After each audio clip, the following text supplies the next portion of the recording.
Welcome to the Hope for Parents with Struggling Teens podcast. I'm Brandon Jaffe.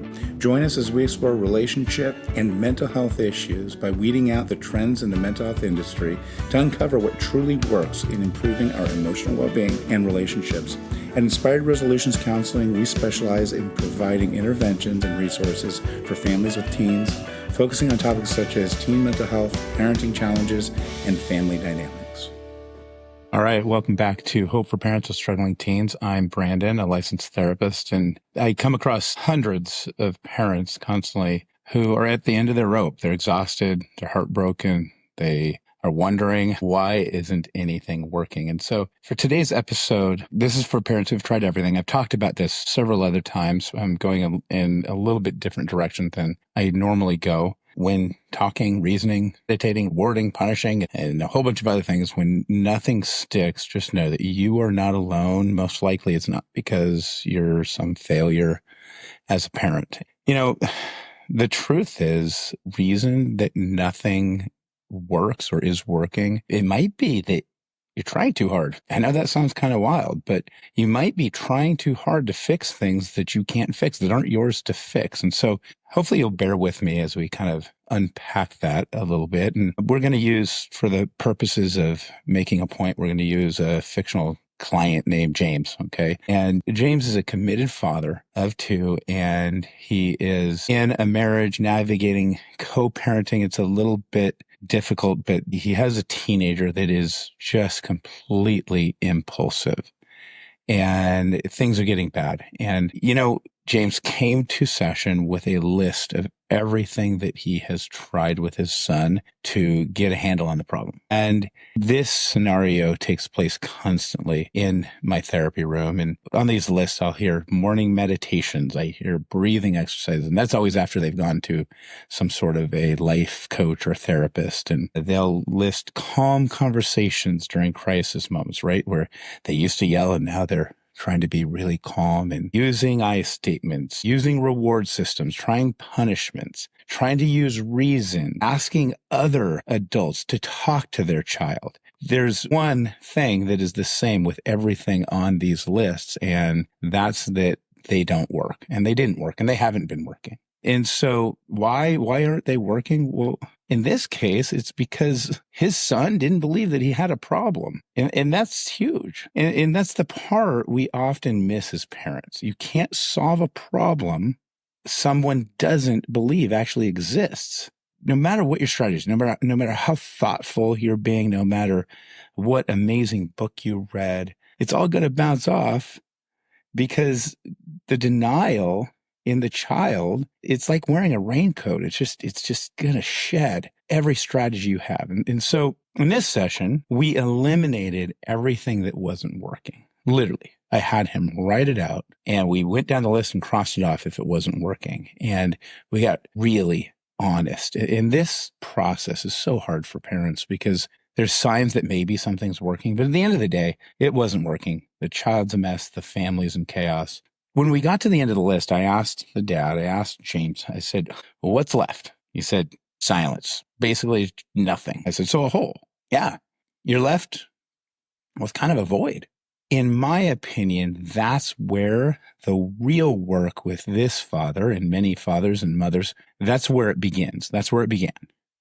Here's the truth that kind of stings. You cannot control most of your child's decisions, and with some children, none of their decisions. You can't force them to grow. You can't force them to be good. You can't force them to follow rules, but you can be deeply influential in the long run. And if you've listened to my podcast before, I use that word constantly: influence, not control, influence in the long run. And in this session, I gave James an analogy. I asked him, are you competitive? Now, I kind of knew he was competitive, super into sports. And he said, yeah, I gym every day. I CrossFit. I'm a high achiever. I'm super driven. And so I told him, I said, okay, what I need you to do is stop being competitive. I said, it's a problem. I want you to wake up tomorrow and say in the mirror, being competitive doesn't matter. Stop working out. Don't focus on getting your body and your mind in shape. And he laughed. He said, that's insane. I'm not going to do that. And my response was, exactly.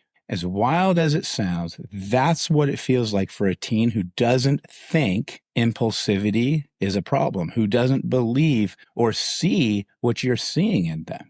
Now, I know we want them to see reason because from our end, it's duh, don't you see what's obvious? But they don't. And you see, sometimes you're the only one they're getting that feedback from. Sometimes they're getting opposite feedback from people in the community, from their friends and whoever else they look up to. And so sometimes you're telling them to stop being who they are before they see the cost of whatever it is that's going on. And to them, it sounds ridiculous, as ridiculous as me telling this father, stop being competitive, stop taking care of yourself. And so it's ridiculous to them, not to you. You see it, you get it. But in their world, from their point of view, it is absolutely ridiculous. You're insane.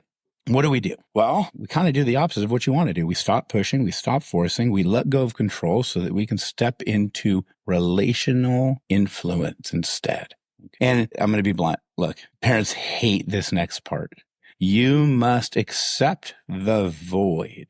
Parents hate the void. They can't stand that. They feel like failures. That's the moment their mind keeps running and they've got to ramp up, and try what their parents tried, try what the neighbors tried, go to all the books and posts and Instagrams postings on parenting and everything instead of just accepting the void. So it's that moment when you've eliminated all the strategies that don't work and you're left with nothing, no plan, no fix, just space. There's space. I'm going to try this. Your to-do list is gone. There's nothing on it. And so this moment causes panic for most parents. They scramble to fill it with new strategies, podcast articles, therapists, charts, etc. But I'm telling you, and this isn't going to make me money because I'm a therapist, the wisest thing for you to do, the wisest move is be still, be quiet, and be patient. That space is not the enemy. It's actually sacred ground. From that space, a new posture can come about. You can change things on your inside. You can stop trying to control, driving yourself nuts, your partner nuts, your family nuts, and you can just come from a place of being present in that uncomfortable feeling. If your child's in a season where they reject all guidance and your power comes from not from talking more, but from being grounded, that patience, that silence, oddly enough, it's counterintuitive. It doesn't make sense in many ways. So I want to talk about modeling versus manipulating. Okay, this is another layer that fits with this. Okay, let's say James does all of this. He stops pushing, starts modeling consistency, being calm, being emotionally balanced during the really difficult situations. But his wife, let's call her Samantha, keeps giving in. She can't hold the boundaries. He's holding boundaries and staying calm. And so now the son knows exactly which parent will say yes and give in and where the chaos can be instigated from. Dad, James, is frustrated, not just with the son, but with his wife. Because how do you co-parent when there's a broken system, when you're not on the same page, so to speak? And so this is where being clear, clarity matters more than blame. It's hard to go through a season where you're not on the same page. Your child's acting horribly and you feel hopeless. It's hard to stay patient. It's hard to find happiness in those moments, but you have to. If you want to be a good leader, you have to. I encourage James to say this plainly. I believe my wife is being manipulated by our son and is undermining our parenting. Him saying that out loud is huge because it began to shift things in the therapy session from this just frustration and hopelessness regarding his wife to what of hope? You know what? Somebody who's being manipulated, there's hope that we can kind of peel back that layers. And rather than attacking both internally and externally, rather than attacking the wife, it's just speaking some truth. Even if it doesn't go over well right away, it's a statement that can begin a healthy relational repair. And so from there, the next step isn't to fix your co-parenting, it's to stay being the man or woman that you want to be. You hold the line and the boundaries that you can hold. You model who you want to be to your child and as a co-parent. And at some point, you may have to have a conversation that's really difficult. When you model being the person you want to be, even when you don't get the result that you want, often the people around you kind of slowly start dipping in your direction, so to speak. I'm not speaking here with some drastic ways to change everything going on in the marriage and in the parenting. Rather, I'm trying to help you change your posture and your mindset. Stop trying to fix what's not yours to fix. Start faithfully modeling who you want to be and how you want to act. Even when you feel like your voice isn't being heard, your boundaries matter. You don't need anybody else to have healthy, calm, collected boundaries. And nobody can take away the power of being consistent in your behavior and your boundaries and in your love. And so if you stay steady, your child is more likely to be influenced by you. It feels like you're powerless, but you're not. You're not in charge of the timeline, but what you are in charge of is your behavior and patience as you walk alongside both your child and your partner. I know so many people have this dynamic going on. And if you have a really impulsive child who's making bad decisions, causing chaos in the home, it's easy to get caught up in, I need to fix this now, I need to fix this now, rather than how can I navigate around this? How can I find contentment around this? I'd rather you work on the marriage than fixing the child. Through setting boundaries, actually, you're going to find that some of the chaos is reduced.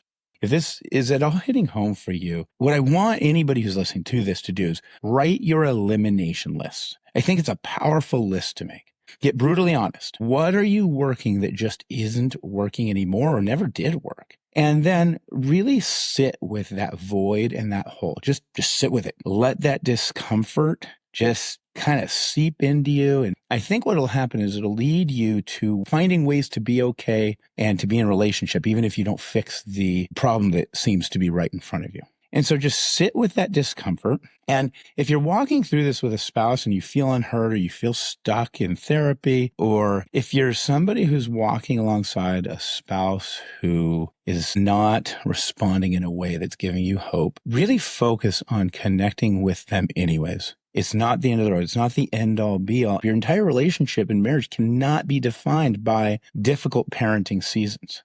As you write your elimination list, there should be some freedom because you can kind of just go, hey, even if there's a void, I got to sit in it. I've got no more to do right now. There is a lot that you can do to connect with your spouse, even right now, right after you stop listening to this podcast.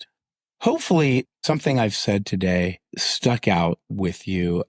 I want you to think about, again, I'm gonna really kind of hone this in. Stop doing the things that don't work. Let that hole exist. Shift from control to influence. Model things. Don't try to manipulate things. And just speak truth with your co-parent, even when it's difficult, but be patient in speaking that.